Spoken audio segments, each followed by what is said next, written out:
CA में मुझे एक रेपुटेशन मिली, वेल सेटल जॉब मिली।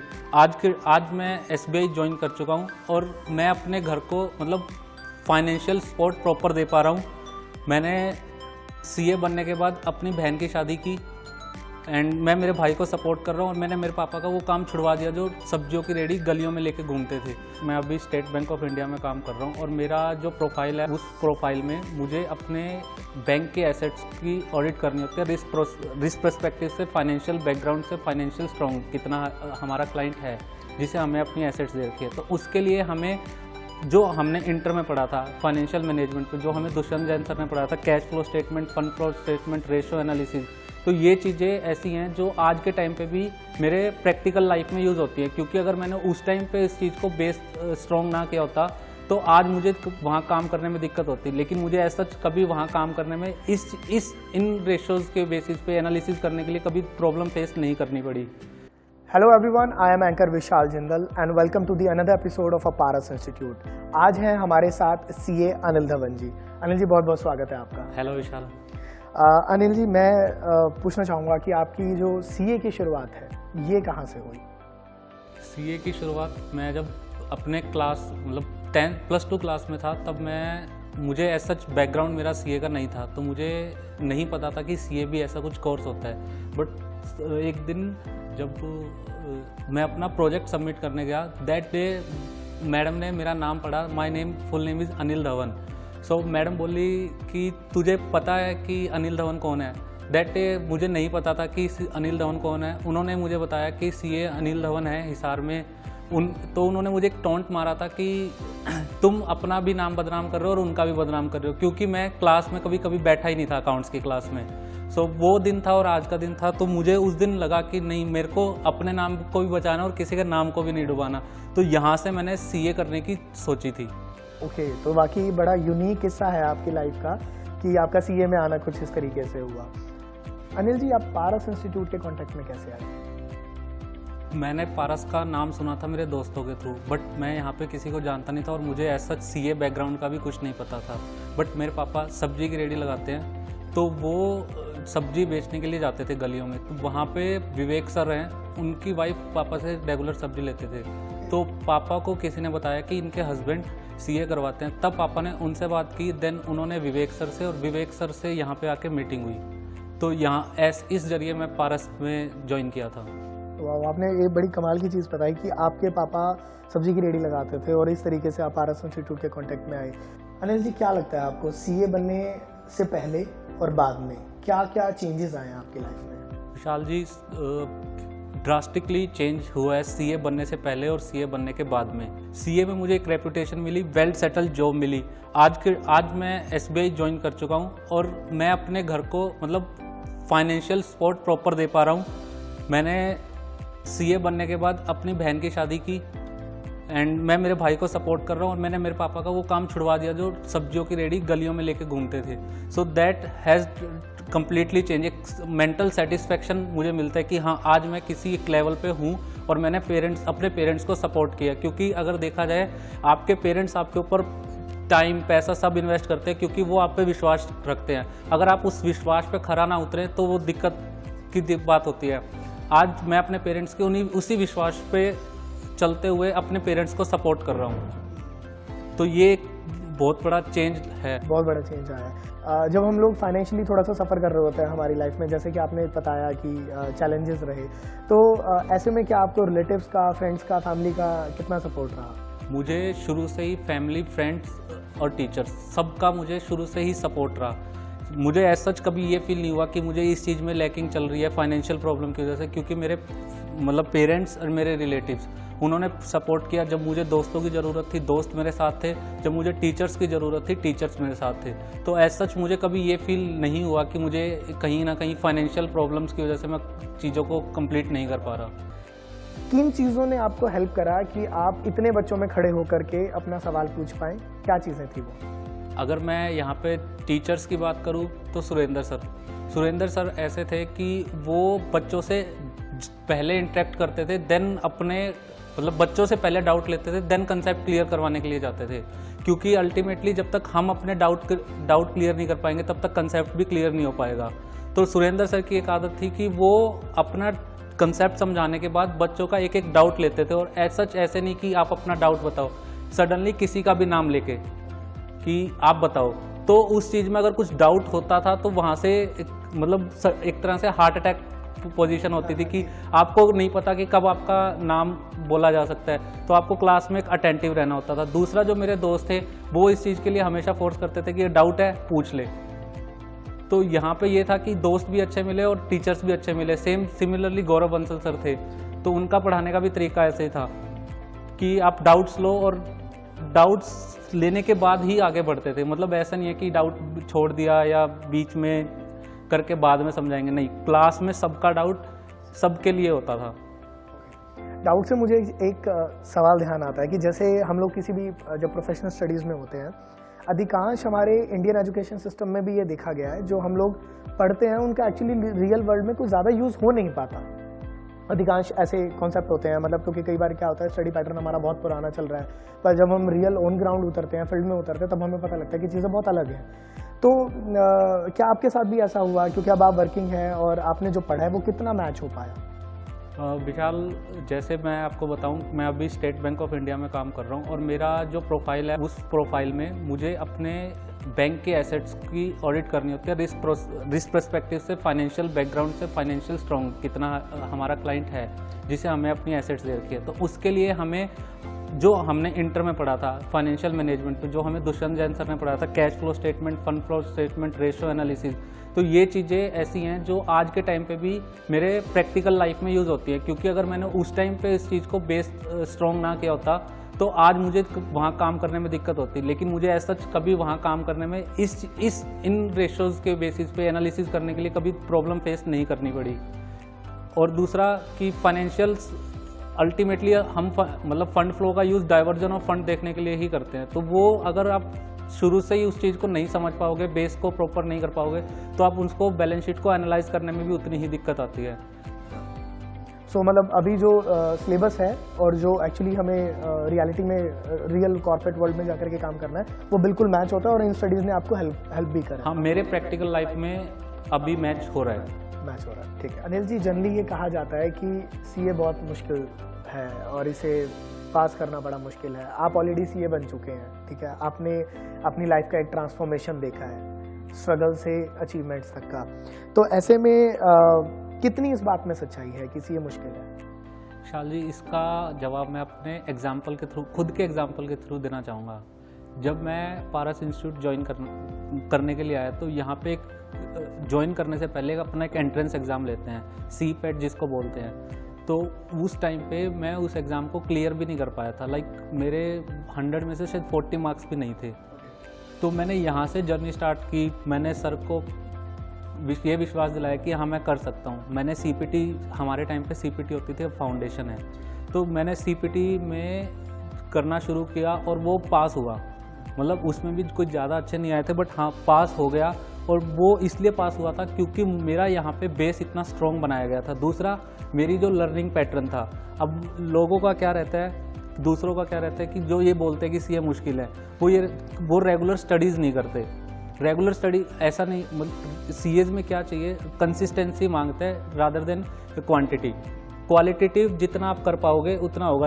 अब एक बच्चा 10 घंटे पढ़ के भी पास नहीं हो पाता और 1 घंटा 4 घंटे भी पढ़ के पास हो जाता है। वो इसलिए है क्योंकि वो कंसिस्टेंसी दे रहा है, वो 4 घंटे लगातार हर रोज़ पढ़ता है। अब कोई बंदा अगर 10 दिन में 10-10 घंटे बैठ के पढ़े तो उसने 10 दिन में 100 घंटे पढ़ लिए। लेकिन वही बच्चा अगर वो 25 दिन में 4-4 घंटे पढ़ता है तो वो यानी कि 1 महीना पूरा पढ़ा और 10 दिन पढ़ा। तो वो कंसिस्टेंसी ज़्यादा मैटर करती है कि एकदम करने के। जो मुझे पारस इंस्टीट्यूट में यही चीज़ मिली थी CPT में। मैं जब यहाँ आया था तो 2.5 महीने बाद एग्ज़ाम था। तो मेरा यही था कि डेली का काम करना, डेली पढ़ना, डेली जितना मुझे होमवर्क दिया जाता था उसको समझना और उसको करना। क्योंकि यहाँ जब मैं बेसिक्स भी वीक थे तो मैंने बेसिक को भी अपग्रेड किया और उस लेवल को भी अचीव किया कि मैं पास हुआ। मुझे पारस इंस्टीट्यूट का एक पैटर्न जब मैं CA एंटर कर रहा था वो मुझे अच्छा लगा कि ये सर मतलब पारस इंस्टीट्यूट के टीचर्स एनालाइज करते हैं बच्चे की पोजीशन क्या, उसी अकॉर्डिंग उनको गाइड करते हैं कि हमें बोथ ग्रुप के लिए जाना चाहिए या सिंगल ग्रुप के लिए जाना चाहिए। जब बोथ ग्रुप के लिए गाइड किया जाता है तो उस पर पूरा ध्यान भी दिया जाता है। लाइक मेरे CPT में बहुत कम मार्क्स थे बट स्टिल मैंने सर को ये विश्वास दिलाया कि मैं मेहनत करके बोथ ग्रुप क्लियर कर सकता हूँ। मैंने मेहनत की कंसिस्टेंटली डेली, जो मुझे होमवर्क दिया जाता था मैं डेली घर से वो होमवर्क करता था। जो भी काम दिया जाता था, लाइक अगर टेस्ट है, रेगुलर टेस्ट यहाँ पे होते थे हर चैप्टर के बाद, तो वो हर एक टेस्ट को मैंने दिया, लेकिन उसके लिए मैंने प्रॉपर क्लास अटेंड की। मैंने ऐसा कभी नहीं रहा था कि मेरी क्लासेस छूट रही हो। एक ओकेशन था, वो फैमिली प्रॉब्लम थी, बट एक्सेप्ट दैट मैंने हर क्लास को पूरे डेडिकेटली अटेंड किया, उसी के अकॉर्डिंग रेगुलर कंसिस्टेंटली, जो मैं स्टार्टिंग में ही बोल रहा था, वो स्टडी की, और उसका मुझे बेनिफिट मिला। मेरे बोथ ग्रुप बहुत आराम से क्लियर हो गए थे। मैं आपको एक इंसिडेंट बताता हूँ। जब मैं ग्रुप 1 के पेपर देने गया था, तो लाइक ग्रुप 1 में हमारे 4 पेपर होते हैं, तो मैं फर्स्ट 3 पेपर में ही इतना श्योर था कि मेरे पहले 3 पेपर में 200 मार्क्स आ गए हैं। दैट मीन्स 50% मैं सिक्योर कर चुका हूँ। अब जो भी मैं 4th पेपर देने जाऊँगा वो मेरे ग्रेस मार्क होंगे कि मेरे को कितने लेने हैं। और ये चीज़ मैंने मेरे दोस्त को ही बताई थी जब मेरा तीसरा पेपर हो गया था, तो उसने मुझसे पूछा था। मैंने जब उसको वो चीज़ बताया तो वो भी शौक था कि तीसरे पेपर में इतना कॉन्फिडेंटली कैसे बोल रहा हूँ। जब मेरा रिजल्ट आया तो मेरे दोस्त ने यही पूछा था कि तेरे पहले 3 में नंबर बता कितने हैं, तो मैंने उसको बोला मेरे 202 हैं। सो ही वाज शॉक्ड। तो मैं इतना कॉन्फिडेंट था यहाँ पे कंसिस्टेंसी स्टडी के कारण। तो मुझे नहीं लगता कि अगर कोई बंदा रेगुलरली पढ़ रहा है और डेडिकेटली, मतलब क्वालिटी टाइम जो है उसको दे के कर रहा है, तो सीए मुश्किल है। एक कॉन्फिडेंस ये टेस्ट सीरीज से भी आता है, क्योंकि टेस्ट सीरीज के बारे में मैंने बहुत सुना है। टेस्ट सीरीज़ का मैं आपको बताता हूँ। मैंने सीए फाइनल की टेस्ट सीरीज़ यहाँ पे दी है पारस में। तो पारस इंस्टीट्यूट में क्या है कि टेस्ट सीरीज से कॉन्फिडेंस बहुत बिल्ड होता है, क्योंकि आप ऐसा है कि एग्ज़ाम में जब जाते हो तो 100% सिलेबस आ जाता है, तो बंदे का माइंड स्ट्राइक नहीं कर पाता, चीज़ों को एक्सेप्ट नहीं कर पाता। लेकिन जो पारस इंस्टीट्यूट की टेस्ट सीरीज़ है वो ऐसी है कि सिलेबस को 3 यूनिट टेस्ट होंगे, तो उसमें 30% सिलेबस को डिवाइड करते हैं। तो इससे क्या होगा कि बच्चा प्रिपेयर करना शुरू कर देता है और उसी अकॉर्डिंगली एडजस्ट होने लग जाता है। देन फाइनल, लास्ट में 3 फाइनल टेस्ट होते हैं जिसमें 100% सिलेबस कवर होता है। तो अल्टीमेटली एक सब्जेक्ट के मिनिमम 6 टेस्ट होते हैं जो फाइनल के लिए थे। लाइक सेम सीपीटी और आईपीसीसी में भी होते हैं, बट वहाँ पे क्या होता है कि वीकली तो टेस्ट होते ही होते हैं, बट यूनिट टेस्ट भी होते हैं, फाइनल टेस्ट भी होते हैं। तो उससे एक कॉन्फिडेंस रहता है कि वो हम कर सकते हैं। जो मैंने यहाँ पे पर्सनली गेन किया टेस्ट सीरीज के टाइम पे, मेरा ये फोकस रहता था कि कुछ भी हो 3 घंटे से पहले 2 घंटे 45 मिनट में पेपर को कंप्लीट करना है। तो मेरे को टेस्ट सीरीज का ये बेनिफिट रहा, चाहे कितना भी लेंथी पेपर आ जाए, मेरे को 2 घंटे 45 मिनट के अंदर करना है। तो मेरी वो जो टाइम मैनेजमेंट थी पेपर के अंदर, वो मेरे को टेस्ट सीरीज से बहुत बेनिफिट मिला। अनिल जी, पारस इंस्टीट्यूट के टीचिंग पैटर्न के बारे में थोड़ा सा जानना चाहता हूँ, क्योंकि जनरली क्या रहता है कि हम जब स्टूडेंट होते हैं, हम पढ़ रहे होते हैं, तब हमें ना कई चीज़ें बड़ी मुश्किल लगती हैं कि यार ये ऐसे क्यों पढ़ा रहे हैं, ये पैटर्न बहुत मुश्किल है या इजी है, या कुछ मतलब अलग अलग तरीके के चैलेंजेस रहते हैं। क्योंकि अब आप सीए बन चुके हैं, है ना, तो आपको क्या लगता है कि उस पैटर्न ने आपको कितनी हेल्प करी? यहाँ पे क्या था कि आपको बेसिक प्लस एडवांस क्लास में भी करवाया जाता था, होमवर्क भी दिया जाता था। लाइक अगर मेरे को बेसिक क्वेश्चन 2 क्वेश्चन क्लास में करवाए गए हैं, तो उसके against same 4 question same pattern पे घर से करने के लिए दिए जाते थे। सेम चीज़ एडवांस के लिए था। जो घर से करते थे उसको नेक्स्ट डे सर भी करवाते थे विद कंसेप्ट, क्योंकि अगर हम कहीं एरर कर रहे थे तो हमारे जो भी गलतियां थी वो लॉजिक के साथ क्लियर करवाए जाते थे नेक्स्ट डे में। तो उससे हमें ये फ़ायदा रहता था कि वो क्वेश्चन हम 3 बार अटैम्प्ट करते थे। लाइक फर्स्ट हम होमवर्क खुद कर रहे हैं विदाउट एनी सॉल्यूशन, हम अपने दिमाग को चला रहे हैं, वहाँ पे हम अपने कंसेप्ट को बिल्डअप कर रहे हैं। सेकंड टाइम सर क्लास में जब करवाते थे तो वो डाउट्स क्लियर करने के लिए complete solution. Then third time हम खुद घर पे दोबारा उस क्वेश्चन को करते थे व्हेन वी हैव सॉल्यूशंस। तो वो एक क्वेश्चन को हम 3 बार रिपीट करते थे। उस चीज़ का हमें फ़ायदा रहता था कि हमारे कंसेप्ट बिल्डअप होने शुरू हो जाते थे। तो एक ये पैटर्न बेटर, मतलब ये चीज़ हम देखा जाए तो हमें स्कूल में भी ऐसा ही करवाया जाता है कि आज आपको काम करवाया गया, घर से दे दिया गया। दूसरा जो यहाँ पे टीचिंग पैटर्न था वो ये कि आपका होमवर्क ऐसा नहीं है कि आपको सिर्फ होमवर्क दे दिया गया, उसको फिर कोई पूछेगा नहीं। हफ्ते में एटलीस्ट 2 बार तो वो होमवर्क चेक होता था कि बच्चा वो चीज़ कर भी रहा है या नहीं कर रहा। लाइक मैं अगर कभी काम नहीं करके आया और वो मैं कंटिन्यूसली 2-3 बार इस एक ही चीज़ के लिए खड़ा हो रहा हूँ कि मैं होमवर्क नहीं कर रहा, तो मेरे घर तक मतलब पेरेंट्स को कॉल पे बताया जाता था कि I am not doing work homework. तो उसके बिना वो मेहनत सक्सेस हो ही नहीं सकती थी, क्योंकि आपको जब तक आपके बेसिक कंसेप्ट स्ट्रॉन्ग होने शुरू नहीं होंगे, आपको क्लास में भी समझ में नहीं आएगा और घर पे भी समझ में नहीं आएगा। तो ये पैटर्न बहुत अच्छा लगा मुझे। ये चीज़ मैं अपने मतलब प्रैक्टिकली भी अप्लाई कर रहा। मैंने सीए फाइनल में भी ये चीज़ अप्लाई करी थी कि जो भी हो पहले बिना सॉल्यूशन देखे खुद से मेहनत करके खुद का दिमाग लगा के उस क्वेश्चन को सॉल्व करूं।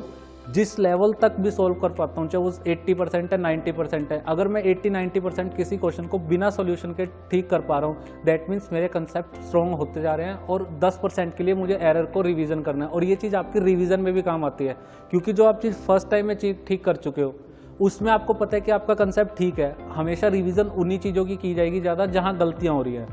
तो रिवीजन के टाइम पे मेरा जो पर्सनली रहा, रिवीजन के टाइम पे मुझे ज़्यादा टाइम नहीं लगा, क्योंकि मैं अपनी सिर्फ एरर्स को ही पॉइंट आउट करके कर रखा था और उसी को ही रिवाइज किया कि मैंने यहाँ किस लिए गलतियाँ की थी और लॉजिक क्या था, सर ने क्या लॉजिक बताया गया था, मैंने क्या लॉजिक लिया उस चीज़ के ऊपर।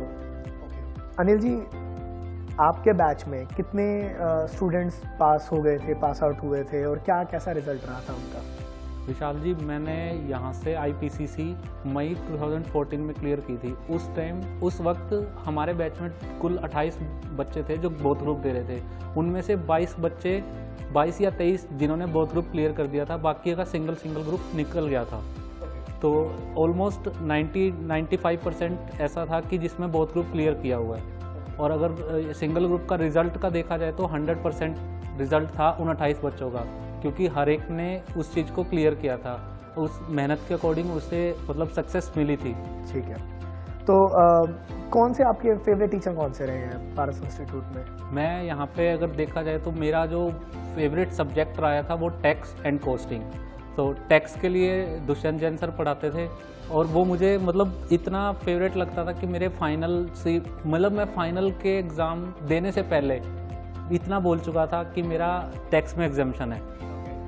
तो मतलब ये चीज़ बहुत बड़ी बात होती है कि बोलना, मेरे जो कंसेप्ट इतने स्ट्रॉन्ग थे कि मुझे पता था कि मैं फर्स्ट अटैम्प्ट में सीए निकल जाऊंगा। ये मैंने 5 एग्ज़ाम देने के बाद बोल चुका था मैं, जबकि मेरे 3 एग्ज़ाम अभी पेंडिंग थे। उस टाइम तक भी मुझे पता था कि हाँ मैं सीए बन जाऊंगा। मेरे कंसेप्ट आगे के इतने स्ट्रॉन्ग थे, क्योंकि आगे जो रिमेनिंग जो एग्ज़ाम थे फाइनल के वो टैक्स का था, डायरेक्ट टैक्स, इनडायरेक्ट टैक्स और लास्ट एक IAS ऑडिट का। सो अगर देखा जाए तो 2 पोर्शन डायरेक्ट टैक्स और इनडायरेक्ट टैक्स, वो मुझे यहाँ पे इतना अच्छा बेस मिला हुआ था कि आगे मुझे बहुत इजी हुआ कोप अप करने के लिए। और कोस्टिंग का कहूँगा, कोस्टिंग का मैं अगर मैं CA IPCC का बताऊँ तो कोस्टिंग में मुझे ऐसा था, जिस दिन मुझे पेपर दिया मुझे नहीं पता था कि मेरे कितने नंबर आएंगे, लेकिन मैंने इतना सोच रखा था कि मुझे कोस्ट में 50 में से 40 नंबर किसी भी कीमत पे लाने हैं, क्योंकि फाइनेंशियल मैनेजमेंट मुझे सिर्फ वो ग्रेस मार्क्स देगा कि मुझे और कितनी जाने हैं, क्योंकि मेरे को कोस्ट में हर कीमत पे जो मिनिमम क्राइटेरिया पास होने के लिए था वो मैंने कोस्ट से निकाला था। और मेरे CA IPCC में कोस्ट और FM में 82 मार्क्स आए थे। हाँ, ओके, क्या बात है, क्या बात है। अनिल जी, CA करने के बाद, चार्टर्ड अकाउंटेंट बनने के बाद कितनी सारी अपॉर्चुनिटीज़ एक स्टूडेंट के पास होती है, एक पास आउट स्टूडेंट के पास होती है कि वो उन फील्ड को एक्सप्लोर कर सकता है? CA बनने के बाद CA के लिए scope globally in India as well as other countries available है। लाइक मैं अभी स्टेट बैंक ऑफ इंडिया के साथ काम कर रहा हूँ, तो जिसका एक्सेस लगभग 36 कंट्रीज़ में इनका बिजनेस है। तो अभी रिसेंटली मुझे शिकागो USA की ऑडिट अलॉट हुई है। तो अगर देखा जाए तो CAs के लिए in India as well as outside India बहुत डिमांड है, क्योंकि CA एक वर्ल्ड वाइड एक्सेप्टेड कोर्स है। देन सेकंड, अगर वो किसी स्पेशलाइजेशन फील्ड में जाना चाहता है तो वो स्पेशलाइजेशन फील्ड भी कर सकते, फील्ड में भी फर्दर पोस्ट क्वालिफिकेशन कोर्स कर सकता है, जो हमारा ICAI करवाता है। लाइक DISA हो गया, फोरेंसिक ऑडिट का हो गया, कंकरेंट ऑडिट का हो गया, ये स्पेसिफिक फील्ड के लिए हो गया। देन अगर किसी को IAS करना है तो वो CA के बाद IAS भी कर सकते हैं, क्योंकि ये भी इंस्टीट्यूट का टाई अप है जो कर सकते हैं। देन अगर कोई पोस्ट क्वालिफिकेशन किसी और कंट्रीज़ में CA करना चाहता है तो वो भी इंस्टीट्यूट के टाई अप है दूसरे देश की कंट्रीज़ के साथ। देन अभी रिसेंटली यूसीजी ने CA equivalent to post graduate कर दिया, तो उसके लिए ये एक बेटर स्कोप रहता है कि पहले वो गवर्नमेंट एग्ज़ाम सिर्फ सीए से रिलेटेड भर सकता था। अब जब से पोस्ट क्वालिफिकेशन कोर्स के लिए ये नोटिफिकेशन आई है, उसके बाद वो गवर्नमेंट के हर एक एग्ज़ाम के लिए एलिजिबल हो गया जिसमें पोस्ट ग्रेजुएशन मांगी जाती है, because CA now equivalent to post graduate. क्या बात है, क्या बात है। तो ये स्कोप अवेलेबल हैं अभी। तो इसके बाद मतलब अब गवर्नमेंट जॉब के लिए भी जो सीए स्टूडेंट्स हैं, पास आउट्स हैं, वो अप्लाई कर सकते हैं। क्या बात है। ये सबसे बड़ी मैं मानूंगा कि अब बच्चों को नई सौगात मिली है। ये अभी ये रिसेंट अभी अनाउंस हुआ है। हाँ, आई थिंक 1 महीना ही हुआ है अभी। सो अभी जो हमारा ये इंटरव्यू है ना, लाखों युवा देखने वाले हैं जो सबसे पहला डिसीजन तो कॉमर्स का लेने वाले हैं, देन सीए जैसे एक प्रोफेशनल कोर्स का। तो उन सभी को आप क्या कहना चाहेंगे? मैं यही कहना चाहूँगा कि अपनी फेवरेट फील्ड चूज़ करके रखो, और अगर आपको लगता है कि आपको सीए में आना है और सीए करनी ही है, तो वो एक डेडिकेशन के साथ करें क्योंकि आपकी कुछ वर्षों की मेहनत आपको मतलब लाइफ टाइम आपको वो पे ऑफ करेगी। तो वो मेहनत के जो बंदा मेहनत करना चाहता हो वो प्रॉपर उस चीज़ के ऊपर आए, बिना मेहनत करने से ना कतराए कुछ पीरियड के लिए, क्योंकि उसके बाद उसको पे ऑफ मिलना है। ग्रेट। पारस इंस्टीट्यूट का अभी आपके सीए बनने के बाद कितना आपको सपोर्ट रहता है, कितना आपको हेल्प आउट करता है इंस्टीट्यूट? मुझे मतलब पारस इंस्टीट्यूट अगर देखा जाए तो एक फैमिली की तरह ही ट्रीट करते हैं। जब भी ज़रूरत हो सर को फ़ोन करो, मतलब कांटेक्ट इजीली एक्सेसिबल जो चीज़ बोली जाती है टीचर्स के लिए, वो पारस इंस्टीट्यूट में है कि आपको अगर कोई भी डाउट है या कुछ भी प्रॉब्लम है, इवन दो मतलब प्रोफेशनल और personal, you can discuss with your teachers. तो यहाँ पे मतलब एक फैमिली की तरह सपोर्ट मिलता है। एक ट्रस्ट फैक्टर मैं जानना चाहूँगा कि कितना ट्रस्ट फैक्टर आपको लगता है कि आप भरोसा कर सकते हैं एक इंस्टीट्यूट पे, और वो आपको पारस में कितना मिला? अगर मैं भरोसे की बात करूँ तो मुझे मतलब इतना भरोसा है कि मैं जो कुछ भी हूँ मैं पारस की वजह से हूँ। और इसका मतलब लाइव एग्जांपल मैं आपको दूँ कि मेरा कज़न ब्रदर, उसको भी इंस्पिरेशन मिली सीए करनी है, तो मैंने उसको पारस इंस्टीट्यूट ही रिकमेंड किया कि ठीक है, और उसका एडमिशन भी यहीं करवाया कि अगर तेरे को करनी है सीए तो यहाँ से कर, कि एक स्ट्रेट अवे तेरे को डेडिकेटेड पाथ मिलेगा कि कहाँ कैसे करना है, क्योंकि इधर उधर भटकने की ज़रूरत नहीं पड़ेगी। बिल्कुल बिल्कुल बिल्कुल बिल्कुल। सो बाकी आपके साथ इंटरव्यू करके बहुत मज़ा आया Anil ji. Thank you so much for joining us in this interview. Wish you lots of success and happiness. Thank you so much. Thank you.